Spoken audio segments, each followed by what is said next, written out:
Bonjour, chers téléspectateurs et téléspectatrices. Je vous salue dans le précieux nom de Jésus-Christ.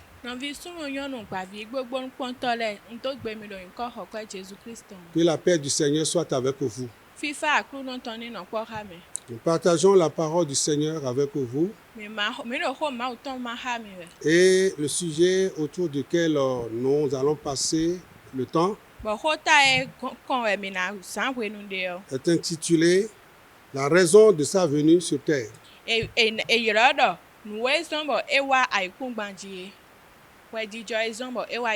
La raison de sa venue sur terre. Qui dont on parle? La venue de Jésus-Christ sur terre. Il y a une raison fondamentale qui a poussé Jésus de quitter toute la gloire de Dieu, toute sa gloire au ciel pour venir sur terre.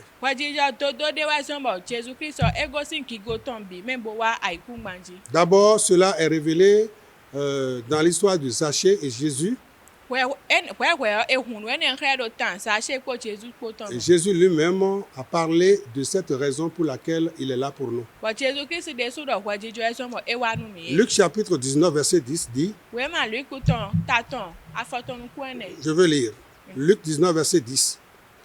Car le Fils de l'homme est venu chercher et sauver ce qui était perdu.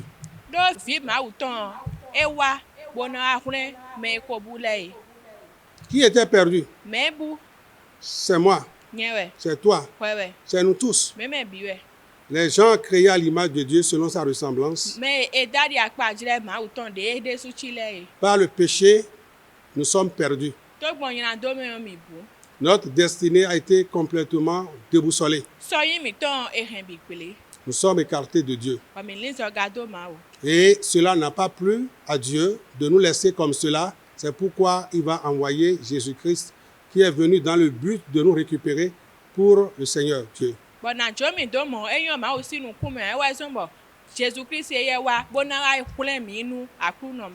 Alléluia.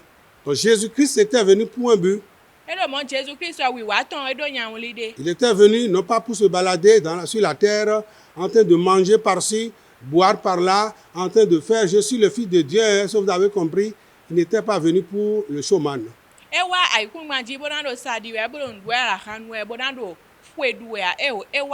Et nous avons même remarqué que durant toutes ces années qu'il a passées sur la terre, il s'est préoccupé de son objectif à atteindre et non pas plus.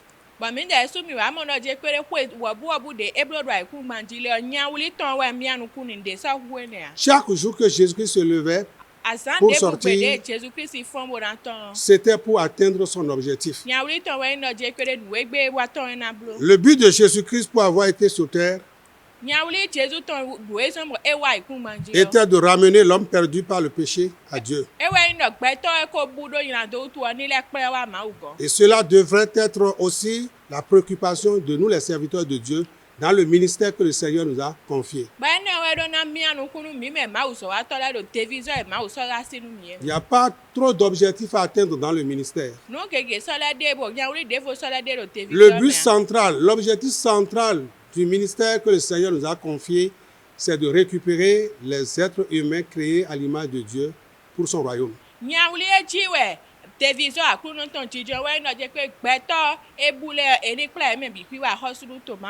que je veux dire, Jésus l'a exprimé encore beaucoup plus clair dans l'évangile de Marc chapitre 12. Il exprime mieux devant les pharisiens et les hérodiens qui étaient venus pour le piéger. Et très rapidement, je vais faire la lecture de Marc chapitre 12 à partir du verset 13. Écoutez bien la lecture, ça va vous aider à comprendre le détail que je vais donner. Marc 12, verset 13 à 17.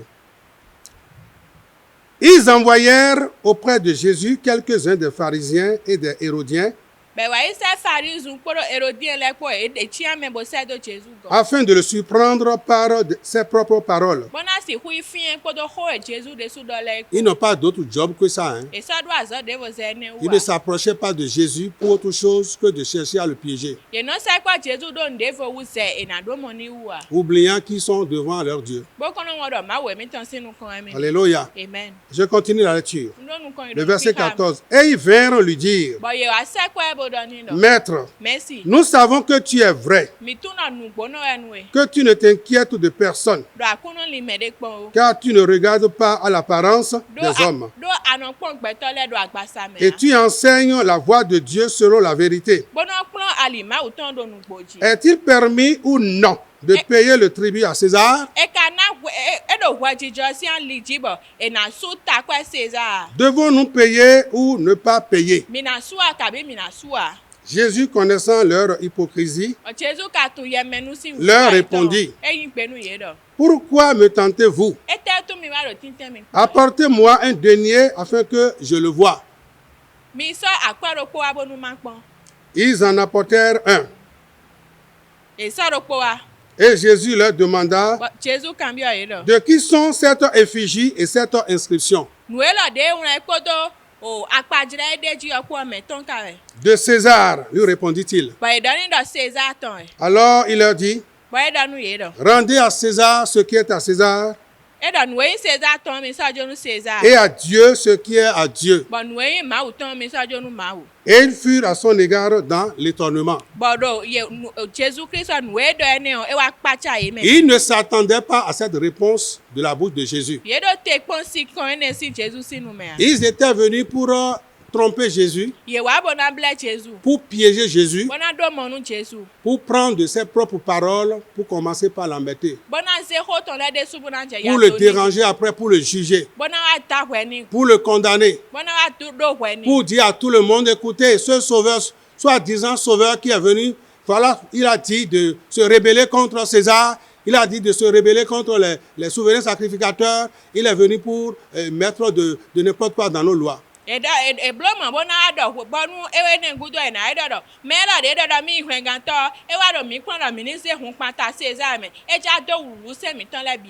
pour commencer, ils ont bien bluffé Jésus. Ils ont commencé par parler bien de lui pour le faire endormir, oubliant qu'ils sont devant Dieu. Mais cela n'a pas marché avec Jésus. C'est bien dit dans le verset 14. Écoutez ce qu'ils ont dit. Nous savons que tu es vrai et que tu ne t'inquiètes de personne, car tu ne regardes pas à l'apparence. À l'apparence des hommes, tu ne regardes pas. Et tu enseignes la voie de Dieu selon la vérité. Autant de qualités qu'ils ont soulignées pour Jésus. Mais pourtant, leur intention est autre chose. Ils voulaient faire dormir l'esprit de Jésus, mais ça n'a pas marché. Ça n'a pas marché parce que Jésus-Christ est Dieu. Et il leur a donné la réponse qu'il faut. Alléluia. Ceux-là qui sont envoyés par les chefs religieux auprès de Jésus, c'est deux groupes différents. Les pharisiens et les hérodiens. Les pharisiens étaient un groupe religieux et politique juif influent. Ils sont souvent dépeints comme des opposants formalistes de Jésus.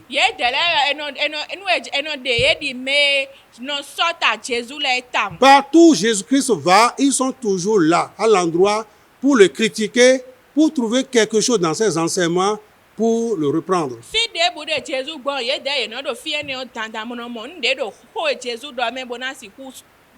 Ils ne cherchaient pas la vie éternelle, mais ils sont des accusateurs vénérés de Jésus. Les Hérodiens étaient un groupe politique influent, un groupe politique juif influent, partisans de la dynastie d'Hérode le Grand, de l'occupation romaine et en Judée. Alléluia. C'est toute une histoire que nous n'avons pas assez de temps pour développer ici. Mais gardez que ces deux délégations sont de différents bords. Et leur rôle, c'est de surprendre Jésus par, c'est-à-dire dans ses propres paroles. Et il passait d'abord par le bluff, il passait par la séduction verbale pour pouvoir l'atteindre. Mais ils n'ont rien pu parce que Jésus-Christ, il les a créés. C'est ce qu'ils n'ont pas compris.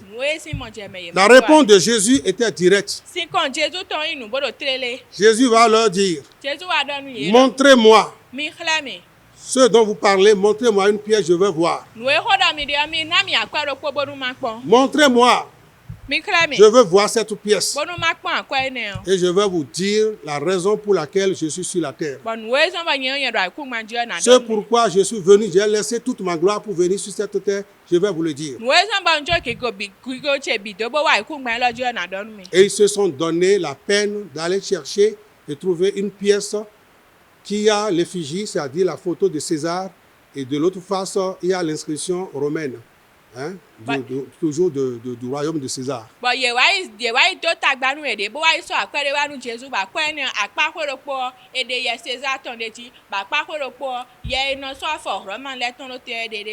il y a la photo de César sur la première face et l'autre face, il y a l'inscription romaine.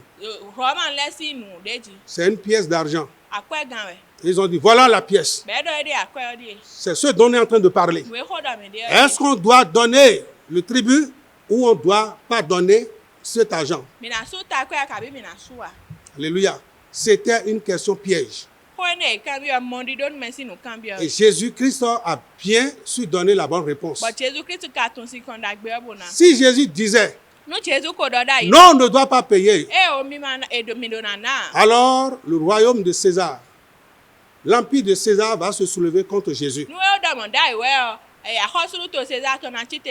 On ira dire à César, écoutez, il y a un homme quelconque qui est sur le territoire d'Israël en interdisant à tout le monde de ne plus donner l'argent de César.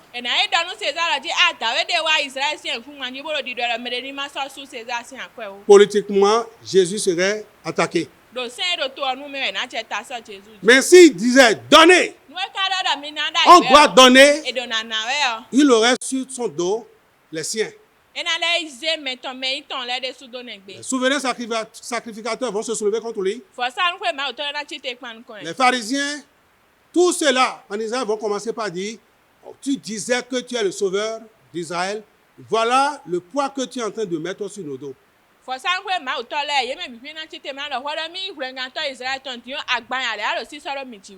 es venu pour nous décharger ou bien tu es venu pour nous surcharger. Donc Jésus ne pouvait pas dire directement non, ne payez pas le tribut. Et il ne pouvait pas non plus dire oui, il faut donner le tribut. César serait contre lui ou c'est sa population elle-même qui serait contre lui. Mais Jésus a donné l'objectif pour lequel il était là. Le but qu'il a poussé à venir sur terre, c'est ça qu'il a servi à ceux-là qui étaient venus pour le piéger. Je relis les versets 16 et 17. Ils en apportèrent un. Et Jésus leur demanda, de qui sont cette effigie et cette inscription? De César, lui répondit-il. Alors il leur dit, rendez à César ce qui est à César et à Dieu ce qui est à Dieu. Et ils furent à son égard dans l'étonnement. Et ils ont posé une question Et le Seigneur a donné la bonne réponse. Ils étaient étonnés, veut dire, ils ont loupé à leur objectif. Les deux groupes n'ont pas pu atteindre leur objectif devant le Seigneur. Et Jésus va faire le partage des choses. Il a dit, je ne suis pas là pour César. Et je ne suis pas là non plus pour autre chose en Israël. La seule chose qui m'a poussé pour venir sur terre, c'est que l'image de Dieu soit reprise, soit restaurée. Que ça soit César et les siens, que ça soit les chefs religieux en Israël et les siens, je suis là pour sauver, pour récupérer l'image de Dieu. Donc l'homme créé à l'image de Dieu,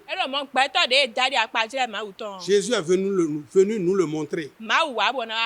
Qu'est-ce que Jésus va dire? C'est cette pièce, hein? Oui, c'est ça, cette pièce. Cette photo, c'est pour qui? C'est la photo de César. Très bien. Alors, que la pièce retourne à César. Parce que c'est son image qui est sur la pièce. Mais le donateur, celui-là qui est en train de payer à César le tribut, n'est pas l'image de César. Le donateur du tribut est créé à l'image de Dieu. Alors qu'on donne l'image de César à travers sa pièce.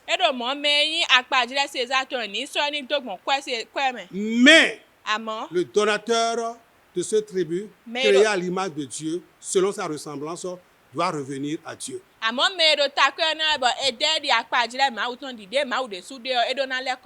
Chers téléspectateurs, écoutez-moi bien. Le but sublime de Jésus-Christ en venant sur cette terre, c'est pour nous sauver. C'est pour chercher et sauver l'humanité. Et la mort de Jésus à la croix, la mort de Christ crucifié sur une croix, n'était pas pour lui-même. Ce n'était pas que Jésus avait péché quelque part. Ce n'était pas que Jésus-Christ avait fait quelque chose de mal. Il a été condamné à notre place. Il a payé le plus grand prix pour pouvoir nous récupérer de la main de César. Je veux bien dire le type genre de César. Parce que, c'est-à-dire le fait que César avait la main mise sur Israël pour lui soutirer des impôts, était le type de Satan qui ne cesse de nous accabler, ne cesse de chercher notre malheur, la maladie, la mort et l'enfer.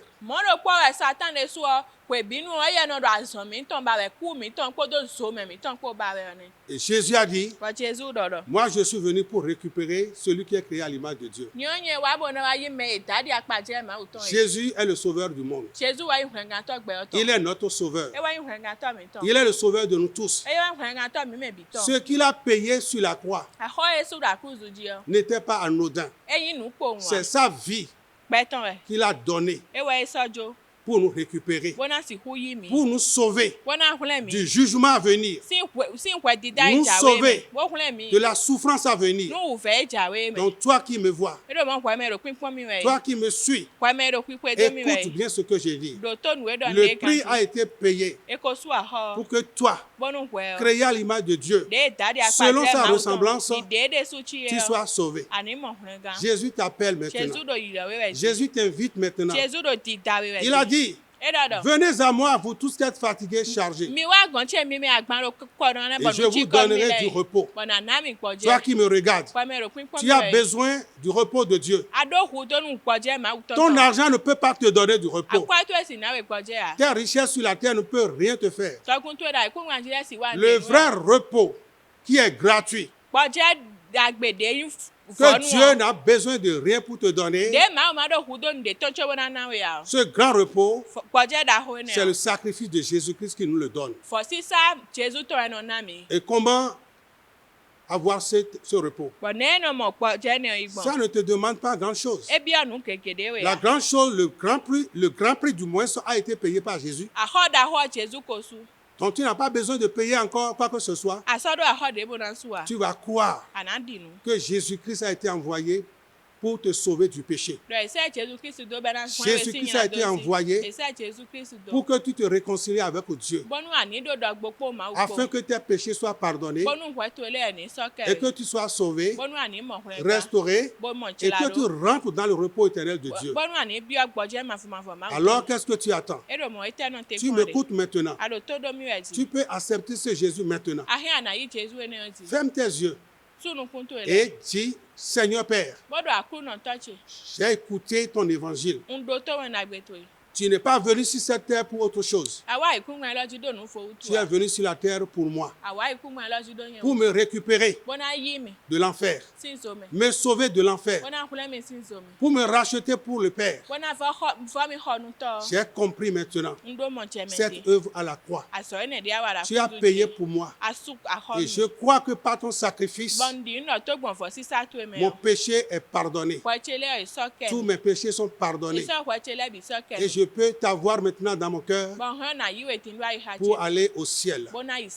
Je confesse mes péchés. Pardonne-moi. Et j'accepte Jésus. Jésus, je t'invite maintenant. Entre dans mon cœur et vis en moi. Je confesse mes péchés et je crois à ton sacrifice à la croix. Et je crois que tu me sauves maintenant. Parce que je le dis avec foi. Je le dis avec détermination. Merci de me sauver de mes péchés et de faire de moi ta fille, de faire de moi ton fils, pardonné pour l'éternité. Merci Seigneur, car tu l'as fait. Et toi qui es déjà sauvé, qui es né de nouveau et qui attend le retour de Christ, quel genre de prière toi tu vas faire? Tu vas remercier le Seigneur. Dis-lui merci Seigneur, parce que tu as payé le prix, le noble prix que tu as payé pour qu'aujourd'hui je sois déclaré la justice de Dieu.